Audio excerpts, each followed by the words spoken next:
Martin McGuire. Ça va bien. Est-ce que tu fais des changements ce soir?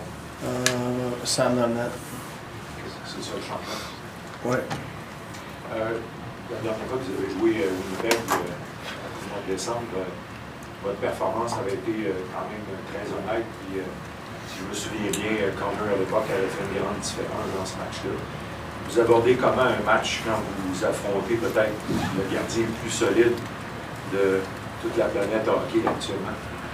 Mais je pense que quand tu joues contre une équipe comme Winnipeg, faut t'amener ton A-game. Fait que, puis sur tous les départements de la game. C'est sûr, à la boxe, c'est un bon gardien. Il faut amener des rondelles au net, il faut être devant lui. Ils ont un bon avantage numérique. Faut pas t'en prendre trop de punitions. Faut que tu sois discipliné avec tes actions. Faut pas que tu fasses beaucoup de choses pour les aider. Actuellement, Martin, si on compare votre fin de mois janvier versus décembre, vous avez une petite baisse offensive. À 5 contre 5, c'est pas dramatique, mais les chiffres sont un petit peu moins gros. Puis en avantage numérique également. À quel point tu vois la raison qui explique cette petite baisse? Parce qu'on a toujours dit de récemment, c'était votre défensive qui était moins bonne. Je te dirais une grosse raison pourquoi que ça a été plus dur, je pense, la semaine passée. Je te dirais que les équipes nous prennent beaucoup plus au sérieux, sont beaucoup plus détaillées contre nous autres que peut-être auparavant. Fait que je pense que c'est quelque chose qu'on parle. Fait que ça faut matcher ça. Puis les équipes qu'on joue, c'est des bonnes équipes. Ils rendront pas. Ils feront rien de facile. C'est pas qu'ils faisaient les choses faciles avant, mais je pense qu'ils nous prennent plus au sérieux. Fait qu'il faut comprendre ça. Anthony, Guillaume, Arden, Eric. Bon matin, Martin. Martin vient de t'en parler. Vous affrontez un gardien qui est en pleine possession de ses moyens. Je suis curieux de savoir, toi, à ton époque, comment t'aimais te préparer quand tu savais que tu affrontais un gardien là? Étais-tu le genre de gars qui allait beaucoup observer les tendances, ou tu disais c'est moi le boss, puis peu importe ce qui arrive? Je trouve que c'est sur mes affaires à moi. Est-ce qu'il y avait un ou deux ou trois gardiens avec lesquels tu as développé une grosse rivalité au fil de ta carrière que tu aimais affronter parce que tu savais que vous aviez un challenge entre vous deux? J'aimais ça, jouer contre Martin Brodeur, parce que c'était tout un gardien. C'est un Québécois. Je dirais que c'était lui pour moi. La paire Guhle-Carrier, depuis plusieurs matchs déjà, elle est très bonne.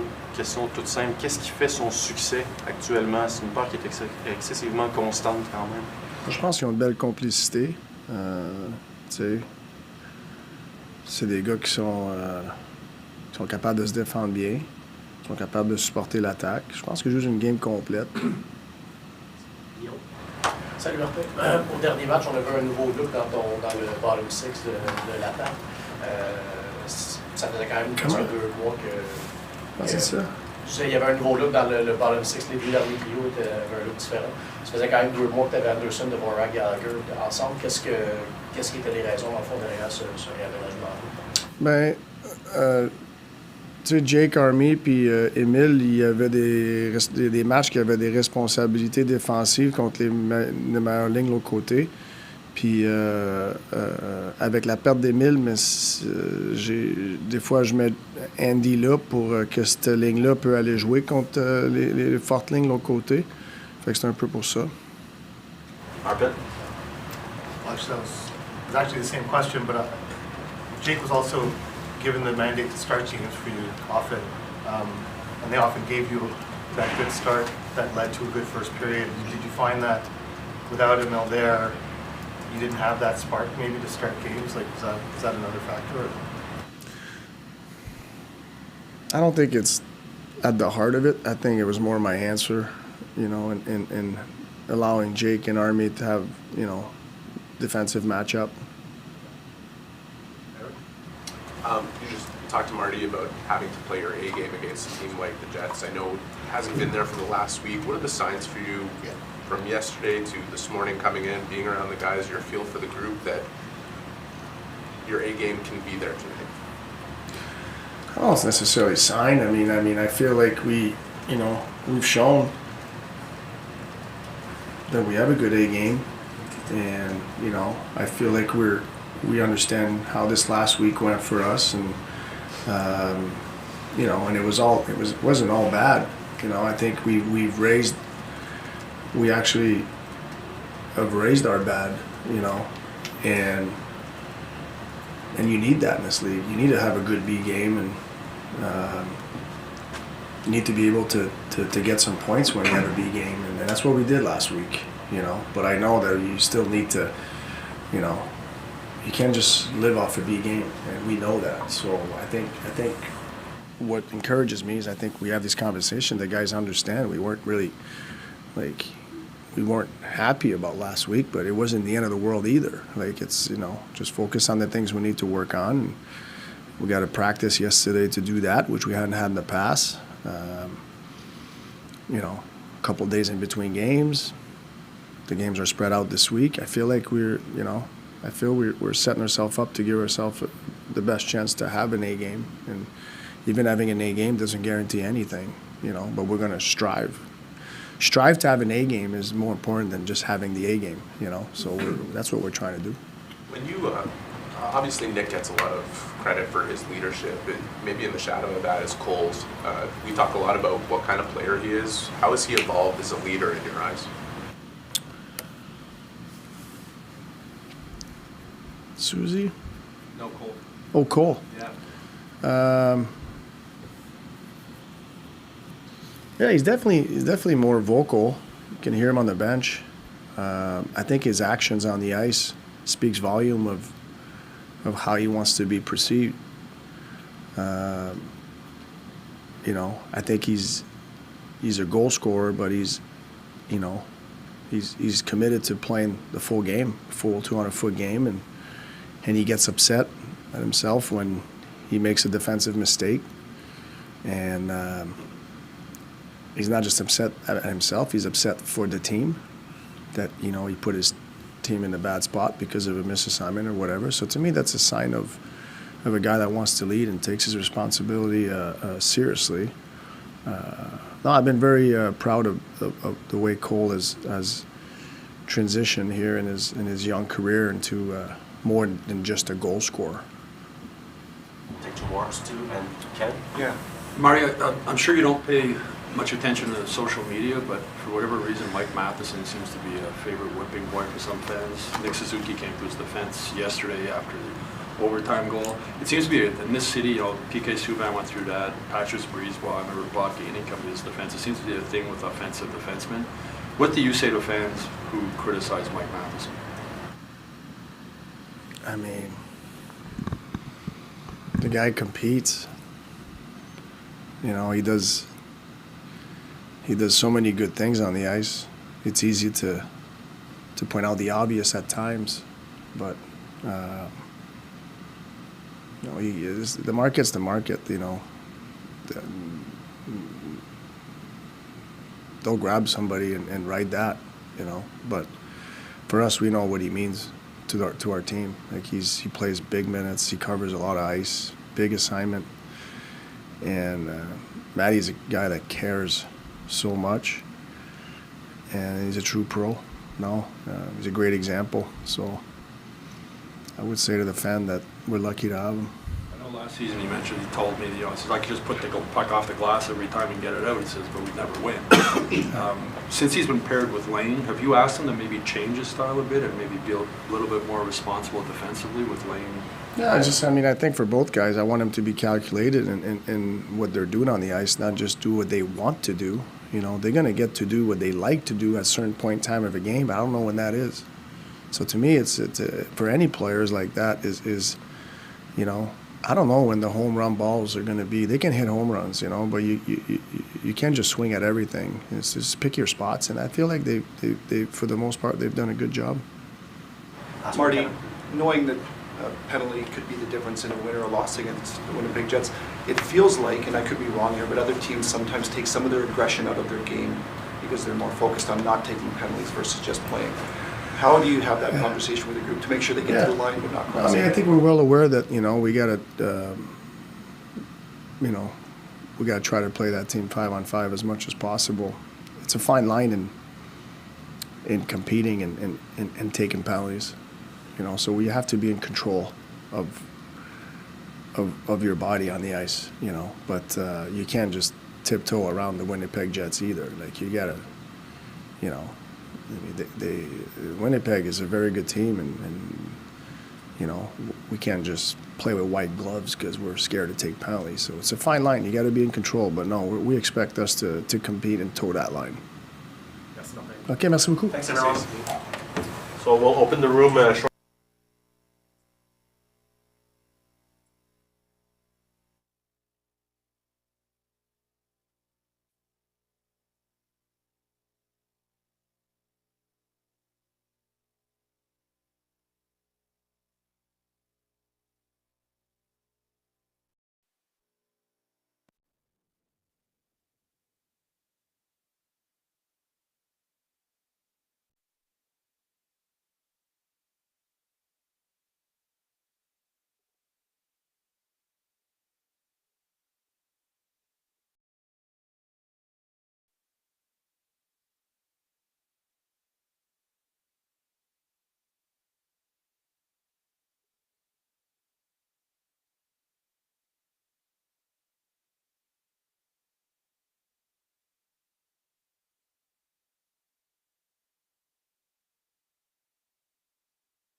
A conversation about bringing it up even higher. Definitely.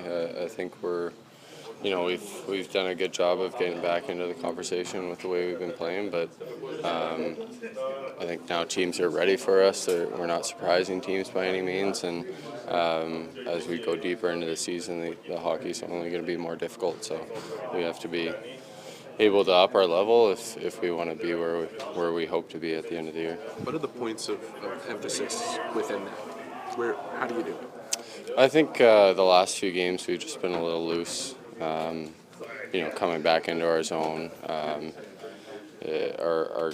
Our collective game defensively has just dropped a little bit, so it's important to tighten that up as quickly as possible. Mike, c'est drôle parce que quand on regarde vos chiffres de décembre versus janvier qui s'achève, il vous reste 2 games en janvier, vous êtes 9 buts en dessous dans vos buts pour par rapport à décembre. Puis on dit que c'est à la défensive que ça a glissé un petit peu. C'est quoi ton idée là-dessus, le fait que vous marquez moins de buts, mais qu'on regarde vraiment votre défensive comme étant quelque chose qui a peut-être glissé? Qu'est-ce que tu en penses? Je pense que ça a glissé les 3 derniers matchs. Je pense que c'était très fort comme groupe. Puis, je pense que ça montre que nos têtes sont quelque part d'autre que peut-être 1-2 mois, où nos expectations sont différentes. On voit que ces 3 derniers matchs n'étaient pas au niveau qu'on aimait. Martin disait tantôt que définitivement les adversaires ils vous jouent plus tight actuellement. J'imagine que vous le sentez sur la glace. Oui, c'est sûr que oui. Puis tu regardes la Ligue, toutes les équipes sont tellement fortes. Je ne sais pas c'est quoi le nombre exact d'équipes qui sont vraiment juste là, qui poussent pour les playoffs. Donc, ça montre que toutes les équipes sont très fortes. Donc, ça fait en sorte que chaque nuit, c'est difficile à gagner. Mike, les attentes sont élevées, les fans sont très beaucoup, entre autres sur les réseaux sociaux, ton nom a circulé. Nick Suzuki t'a défendu, Martin Saint-Louis a parlé de toi en bâton. Toi, comment tu vis ça, cette pression-là, actuellement, dans le match? Bien, je le dis tout le temps. Je pense que la pression, c'est quelque chose que tu mets sur toi-même. Il n'y a pas une chose que quelqu'un peut dire que je vais penser que je dois mettre plus de pression. Je pense que c'est impossible que je vais mettre plus de pression sur moi-même. En même temps, je pense que il y a beaucoup de monde qui aime être négatif. Puis, des fois, eux, ils sont plus bruyants que ceux qui sont positifs. Mais je pense que ceux qui sont positifs sont les vrais fans de notre équipe. Puis c'est sûr que moi, j'écoute. Y a-tu des fois une forme d'injustice un peu là-dedans, Mike, quand même, quand on sait comment tu t'engages pour cette équipe-là? Je peux pas vraiment parler de ça. Je sais que moi, je suis très confiant dans le montant de préparation que je mets dans chaque match. Puis, ce que ça veut dire pour moi de jouer pour cette équipe. Puis, je pense que je montre ça à chaque nuit avec le niveau de travail que je mets sur la glace. Donc, je sais que ça, c'est ce que je peux contrôler. Puis, c'est ce que je vais continuer à contrôler. Merci, monsieur. I don't know if help is the word, but I knew it would be like that coming in, so it's not a surprise. Mike, c'est quoi le défi quand tu affrontes les Jets?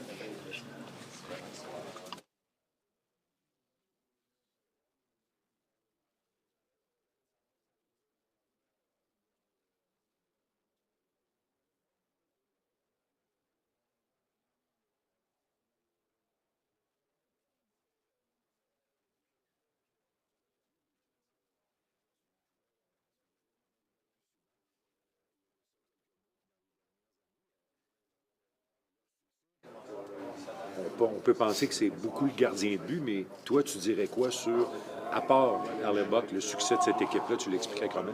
Oui, ils ont beaucoup de profondeur. Chaque ligne est capable de créer quelque chose. Beaucoup de vitesse aussi. C'est une équipe qui travaille très fort. Puis évidemment, quand tu as un des meilleurs gardiens de but dans la ligue en arrière, ça l'aide aussi. Mais tout ça ensemble, ça fait qu'ils ont du succès. Ils sont très rapides. Ouais. Les Jets ont le meilleur avantage numérique de la Ligue, fait qu'évidemment, la discipline est importante. Martin nous parlait de la difficulté, tu sais, la ligne qui est tellement fine entre cette discipline-là, mais pas les laisser jouer. Tu peux nous expliquer le point de vue du joueur là-dessus? Oui, bien, tu peux pas trop les respecter non plus. Faut que tu restes agressif. Tu sais que c'est une bonne équipe, fait qu'ils vont faire des jeux, ça va arriver, mais si on se concentre sur ce qu'on est capable de faire puis qu'est-ce qu'on a fait dans le dernier stretch, on va avoir du succès, peu importe contre qui qu'on joue. Donc, c'est vrai que la ligne est mince, mais c'est vraiment de ne pas trop les respecter puis de continuer à jouer ta game. Vos stats décembre versus janvier, c'est curieux parce que ça fait une couple de jours qu'on parle de resserrer votre défensive, mais quand on regarde les chiffres, vous êtes en retard d'à peu près 9 buts pour, avec 2 matchs à jouer en janvier versus décembre.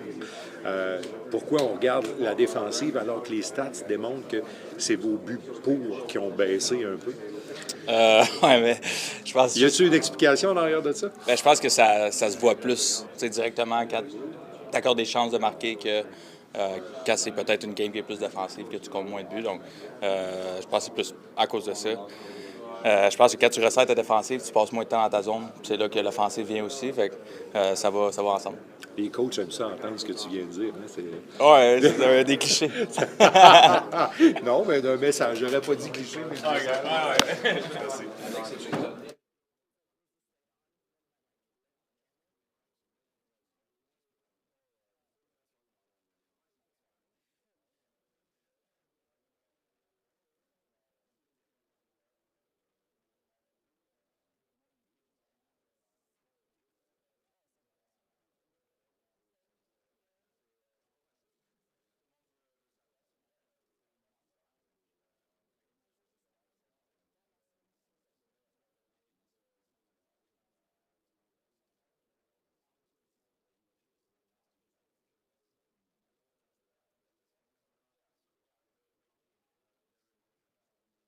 Qu'est-ce qui fait justement que ce power play Je pense qu'ils peuvent nous attaquer d'un peu partout. Il va falloir faire attention, essayer toutes les fois qu'on prend une punition, c'est soit une bonne punition, parce que ça va être difficile de contrer, mais on est up for the challenge. Je pense que ça va être le fun. Puis on va encore une fois discuter à soir des tendancions, des choses comme ça pour pouvoir les contrer.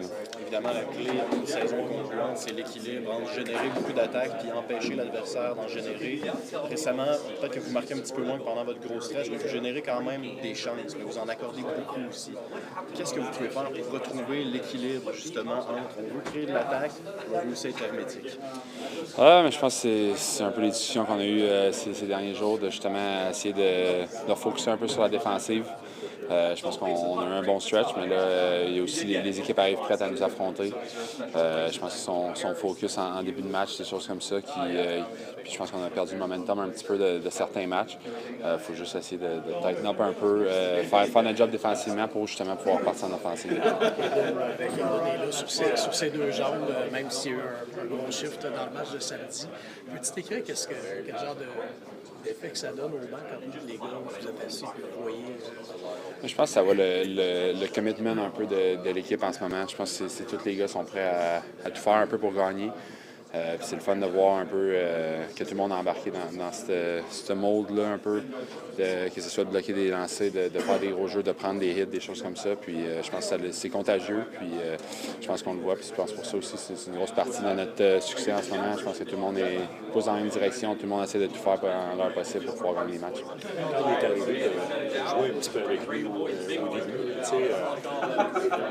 c'est drôle parce que c'est un gars où on n'a jamais mis en doute comment ce gars-là s'engage dans un match. Probablement que c'est lui qui est comme ça. Qu'est-ce que tu penses de ça? Oui, non, je pense que c'est un gars qui est committed un peu à tout faire pour gagner. Je pense que c'est sa réputation aussi. Puis je pense qu'on n'a jamais douté de ça. Je pense que c'est le fun de voir aussi qu'il y a beaucoup de succès en ce moment, que sa game va bien et tout. Donc je pense qu'il faut juste continuer à essayer de l'aider le plus possible, mais c'est le fun de voir qu'un peu, à travers le travail qu'on a fait les dernières années, je pense que tout le monde commence à trouver leur succès personnel à travers le succès de l'équipe. Quand vous avez joué à Winnipeg à la mi-décembre, c'est vraiment...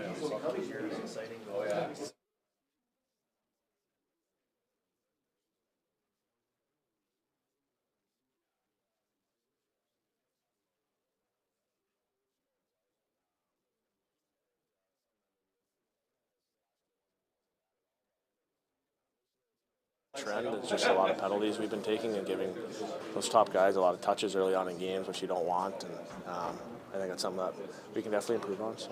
Are you that much more aware of it facing a team like that can really punish you? Yeah, I think so. Yeah, it's play these guys, Edmonton, Colorado, those type of teams. You know, they have good power plays and a lot of good players that you want to limit touches, especially in space. So.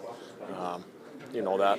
Not something that you overthink, I think, before a game. Like I said, it's just, you overthink that, it's probably worse to do that, but I think just play the game honest, play the game hard, it should be fine. So.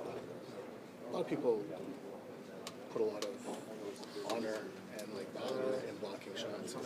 It's something that every hockey player will always say that you have to do. But the number of shots you personally and the team in general have had to block, is that telling to where your game is at right now? Just the fact that you've been put in that situation as often as you have in the last few games? I don't know. I heard something the other day. Someone was talking about it. They said they think that blocking shots is a dumb stat because that means you're defending all game. Is there not some truth to that? I mean, I don't know. I don't think so. I mean, maybe in the past few games I haven't seen the stats. Maybe we've blocked more shots. We have been defending more lately in the past few games. I think any winning team has to do that. I think it brings energy to the team. I think I've never seen a guy make a big block and no one says anything to him on the bench or no one's fired up on the bench. I think it brings up energy. I think it's similar to making a big hit or something. It's just something that you can do other than scoring a goal or making a nice play offensively to kind of get up in the group and in the stands in the building. So those are both things that you do when you don't have the puck. Yeah, exactly. That's why people say that. Do you not agree with that? No, yeah, no. I mean, I don't know. I don't really agree with it. I think even if you don't defend often in a game, there's still going to be opportunities to block shots and times when you have to block a shot. So I think again, it's just something that you want to do, and it's more of a mentality than a physical thing, if anything. So I think it says a lot about our group that we block shots and we want to block shots. In playoff hockey, it seems every time a guy winds up at the point, 4 guys drop down. Yeah. Ça, c'était grand pour rien.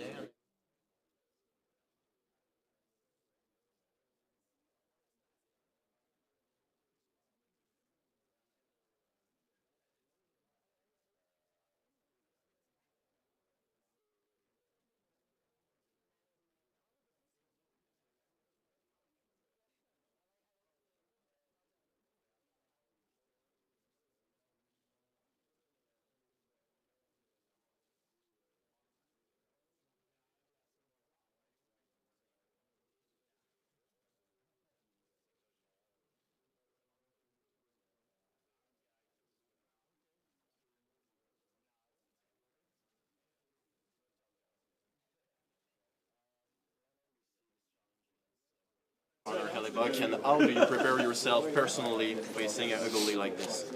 Yeah, I mean, he's a pretty amazing goalie. Super poised out there. He's big, so I think for us, we just got to make it hard on him and get lots of shots down at him, and try to make his life hard. Do you love looking at tendencies of goalie you face, or you just let the things happen? I don't overly look into it because when you see a spot, you just kind of try to pick it. So I don't know what other guys are thinking, but for me personally, I just kind of go with my instincts a little bit. Just want to ask you one about you and Mike Matheson as a defensive pairing. How do you see your game the last maybe 5 games? And how do you see his game with you as a partner and as a teammate in general? Yeah, I mean he's the best. He's the best teammate. He's an ultimate pro. So being able to play with him has been pretty fun. And I think me personally, I've had hiccups. And we struggle a little bit, but I think we're excited for the next challenges. Lane, curious, every young player coming into the NHL, I feel like you have to get some reps before you really know that you belong. As a young guy, do you remember that aha moment where you always believe in yourself, but you don't really know until you get some reps? Do you remember that moment where you're like, I can do this with these guys? I don't think if it's one single moment. I think, it's the repetition of, you're in it and you either got to figure it out or you don't figure it out. And I feel like I still have so much to learn, so that's it's good, and I'm just really excited to be here. To what extent does he help raise the standard to the group? What are the things that he does, in your opinion, to push the standard higher? Yeah, I mean, he's a really poised, simple player, but he plays with heart. He's hard to go against. It's something that everyone needs a bit of, just to play hard and have that simple ability to your game that that makes it easy for everyone else to read. So he's a really important piece for our team. Just coming back on your pairing with Mike, any things you want to make differently maybe tonight in comparison of the last few weeks?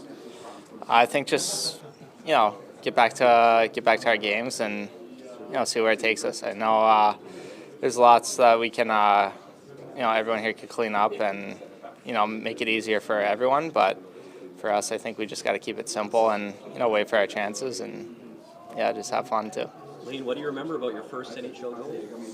I remembered it was versus Winnipeg and at Winnipeg, so nothing too crazy, but it was pretty cool for sure. You have 100% shooting percentage against Hellebuck right now. Not a lot of guys can say that. Yeah, and I don't know if it'll ever stay like that, but I mean, it was a pretty cool moment, especially to do it there too. Yeah. How do you guys prepare yourself for